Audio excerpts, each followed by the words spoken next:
Nakakatuwa, no? Ang laki rin ang naitulong ni Meta sa kapaligiran natin. Lalo na tuwing umaga, wala ka na halos makita ang mga chismosa na nakatumpok dyan sa labas ng bahay niyo. Halos bihira na nga rin silang tumumpok dyan eh. Paano kasi? Mas gugustuhin pa nila na mag-isip ng content para sa reels nila maghapon. Oo, ayaw na nila makipagchismisan o makitumpok dyan sa labas ng bahay niyo. Actually, yung atensyon nila imbis na makipagchismisan, napunta na lang talaga sa pagre-reels. At ito pa ha, imagine ninyo. Kung dati, bumibili lang ng mga lutong ulam yung mga yan, ngayon, sila na mismo ang nagluluto ng mga ulam.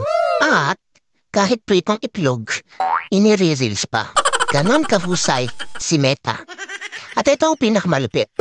Kung yung dati yung asawa mo tinatalahan ka sa tuwing uuwi ka, ngayon, hindi mo na makausap. Kasi, busy na sa pagla-live o hindi kaya busy sa panonood ng live. At ang mas matindi, hanggang madaling araw, nakikipag-engage na lang siya dahil wala na siyang pakialam sa iyo. Ang husay ni Meta, no?